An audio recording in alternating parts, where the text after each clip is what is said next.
So I heard a song the other day that objectified women in every way. That doesn't narrow it down much, but it was pretty depraved. The feminists are probably still rolling in their graves. You'd see it reduce people to parts, objects to be acquired, turn hearts and minds into mere things to be desired, and as parts of my body were assessed and sized, I thought, what a way to be dehumanized, and these artists seem to be playing a game of how many times they can call us the wrong name. Because I'm not a dime, those come a dozen. No, I'm really not interested in all your lovin'. I'm not your shorty, your hoe, your trick, your baby, lady, girl, or chick. I mean, can someone explain to me how this counts as music? When you chant, you pant about windows and walls. Talk about a woman like she's a thing to be mauled.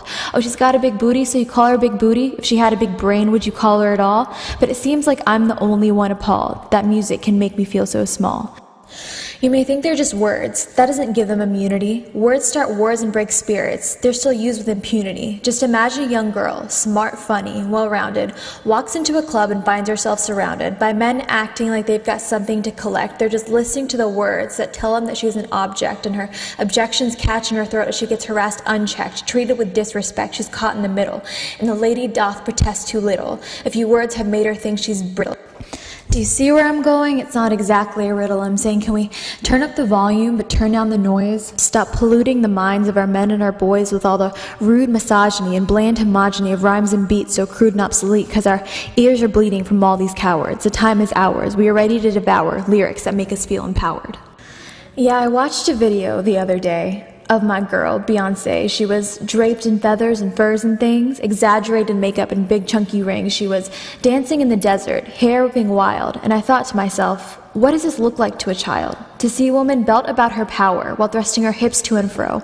How will she know she can wear the pants in the house when her idol doesn't wear them in a video? I mean, on so many levels it makes me go ballistic that we've consented to be portrayed as animalistic. Because on one hand you're exotic, you're fierce, do no wrong. On the other you're a female dog in every song. I don't want to be serenaded to my individual parts unless you can look past the flesh and talk about hearts. I mean, does anyone even know that Beyonce's smart? Because if she was a boy even just for a day, she wouldn't have to crawl on all fours to crawl up the charts or shed those fine furs to grace a few album covers. Does her husband have that problem? Apparently he's got 99 others. And it sounds dramatic. Maybe my skin should be tougher, but consider the history of women of color, not valued as wives or sisters or mothers, but used by men as unwilling lovers. When you think of the slaves who were used like instruments, you realize that society is progressing by mere increments. Just imagine the bodies covered in raw welts and tell me it's okay when black women are dressed in animal pelts. All those women who paid with their bodies to survive 200 years later are portrayed as sex-crazed and deprived. Please forgive me if I think music needs to be revived. I mean, can we turn up the volume but turn down the noise? Stop polluting the minds of our men and our boys with all the rude misogyny and bland homogeny of rhymes and beats so crude and obsolete, because our ears are bleeding from all these cowards. The time is ours. We are ready to devour lyrics that make us feel empowered. So I heard a song that caused me pain. The words were bordering inhumane, because I'm not accustomed to boys yelling at me. Never had to face boys telling me to smack that, shake that, beat that up. Those aren't the ideas of love with which I grew up. Maybe the whole concept is new to me, but then he started whispering what he'd do to me in a place where no one else could see, without even asking if I'd agree, and I really had to strain to hear. The words came fast and disappeared. They were drowned out by good music, I'm not gonna lie, because good beats are the noise behind which singers hide as they beat a woman up inside. It's easy to do once we've been dehumanized, and the devil's greatest aid is my greatest frustration. It's the most common appellation to sweep the nation, rhymes with which I'll leave it to your imagination. And you may think there's no correlation.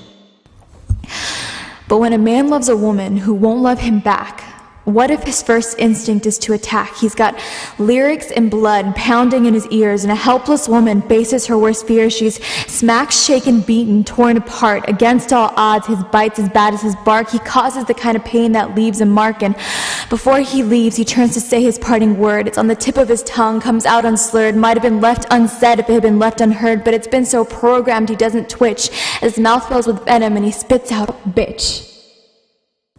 What can she do to ease her strife? Every song on the radio is a soundtrack to her life.